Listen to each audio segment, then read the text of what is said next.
Braxton, Jake, congratulations. You fellas have made it to the third round of this competition. Now we're sending you back to your home forges to make this iconic weapon from history.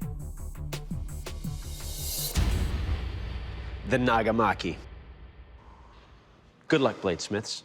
We'll see you in 4 days.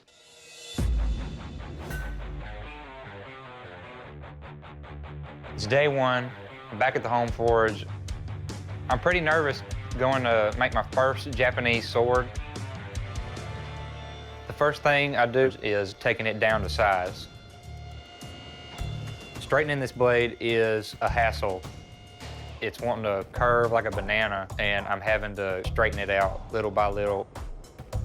I had to be very meticulous on the amount of curve it has.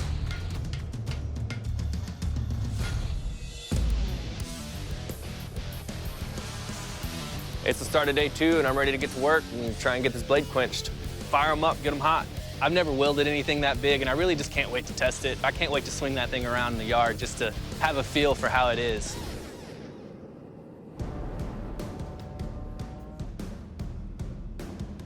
I checked the blade, and it's hard, it's straight, and I just have such a sense of relief.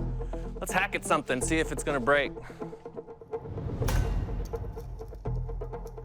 Just like that. It snaps the tip off about 6 inches down from the tip. I will not be able to meet parameters with this blade, so I decide to start a new blade. Son of a bitch. You know, I probably had a stress fracture. The grain in there is pretty tight. I got half a day left to hammer out and forge out a blade. Now that I've got the blade done, we've got the hibaki done, and now it's time to do the subba. The guard is very important. Everything needs to be smooth. Oh, that's a tight fit. Feels really good. It's just a little bit heavy. The Nagamaki being too heavy can make it unwieldable and make it uncomfortable to swing around. That's right where the guard is. It's a little heavy. I mill a simple pattern into the subba to lose some weight. That actually feels a lot better now. All I lack is the wrapping and doing a final cleanup. I only have a few little things to do on day 4. This is cool. My last day, I had so much to do. I have no room for error. I was able to forge out a blade, grind it out, and get it quenched. So I'm just gonna try and meet the parameters and get the blade turned in and sharp. That's pretty good. I have my hibaki done. That took me a long time yesterday. I have my subba pretty much to where I want it. My main goal for today in general is just to get the handle complete. I am quickly running out of time. I need to make this handle as quickly and as efficiently as possible. I'm trying to get a pretty good grip to where the blade is very easily indexed. I don't want the handle to be too thick, but honestly, I just need to get a handle on it. Solid, that's for sure. Once the glue dries on the leather wrap, I go ahead and start this long process of the Ito wrap. This just so happens to be one of the hardest builds I've ever done. I really could have used an extra day, but I'm just happy that it's over. Oh, that is smooth. All right, bladesmiths, I will take your weapons to deliver killing blows, slashes, and thrusts on this wild boar carcass. Braxton, you're up first. You ready for this? I'm ready. Go ahead. Let's do this. Oh, man, we have hogs around where I'm from. Skin is very, very thick. I'm nervous, but there's nothing I can do. I guess gotta let the chips fall where they lay.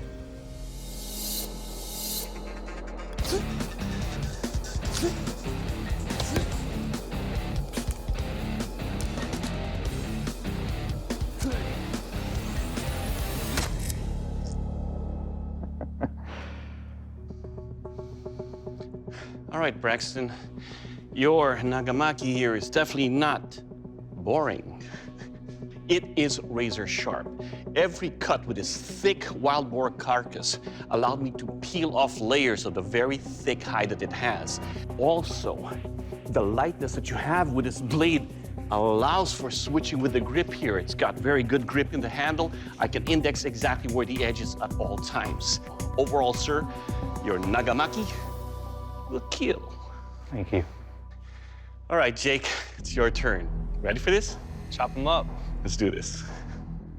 It makes me a little bit nervous. I really want mine to chop through the boar as well, but the blade can actually take a lot of damage during the boar testing because there's bones.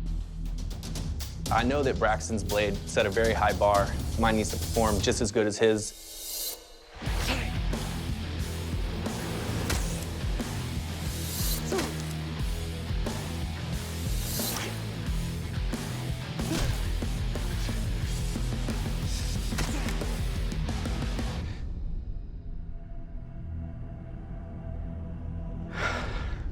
All right, Jake, let's talk about your Nagamaki here. It's sharp.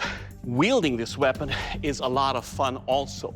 The weight you have here and the balance works. Overall, sir, your Nagamaki will kill. Thank you. Next up is the strength test. Dave? Now, to test the strength and overall construction of your blades, I'll be chopping into this bamboo. Now, this test is not about what your blades do to the bamboo, what the bamboo does to your blades. Braxton, you're up first. You ready? I'm ready.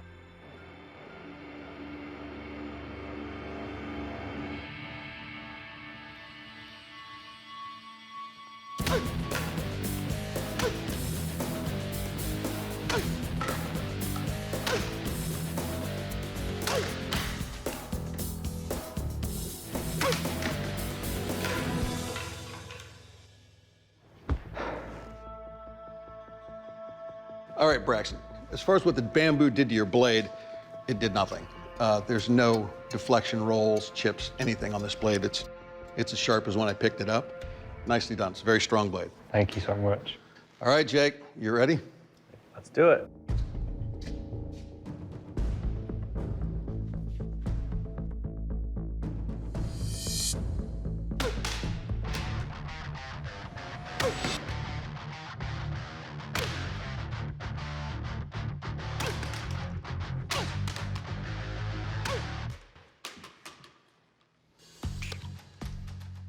All right, so your edge, just as sharp as when it started. There are no chips, rolls, deformation. It sliced right through the bamboo.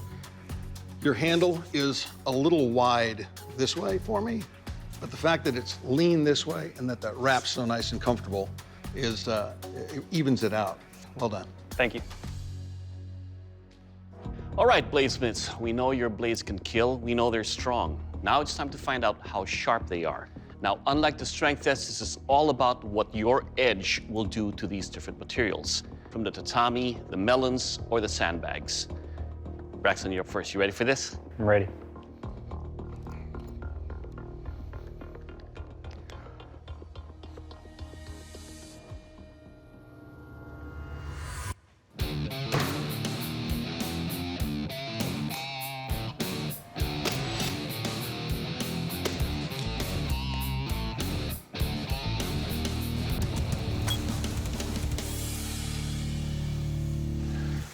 All right, Braxton, your edge had no issues at all cutting through the tatami mats, cuts the melon easily, and on sandbags, it will cut through.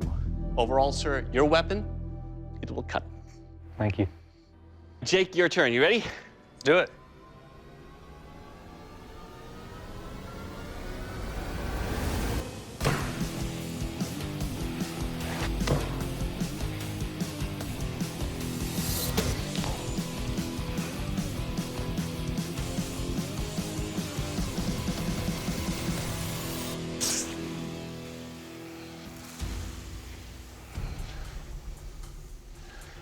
All right, Jake, let's talk about your Nagamaki right here. Razor sharp. It cuts easily on the tatami, cuts the melons, and just off the orders of the corners, it cut it easily. Overall, sir, it will cut. Thank you.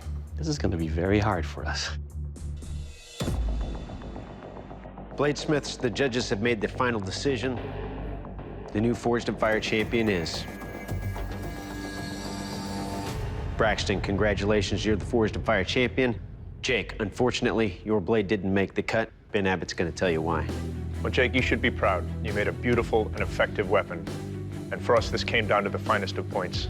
The fact that your blade wasn't quite as finished, and we had a slight preference for Braxton's handle, and that's the reason we're sending you home. Jake, please surrender your blade. I think the time frame that I had to build my second blade definitely had a factor in it. I may not be the Forged and Fire champion, but I feel like I accomplished a lot and earned a privilege to be here.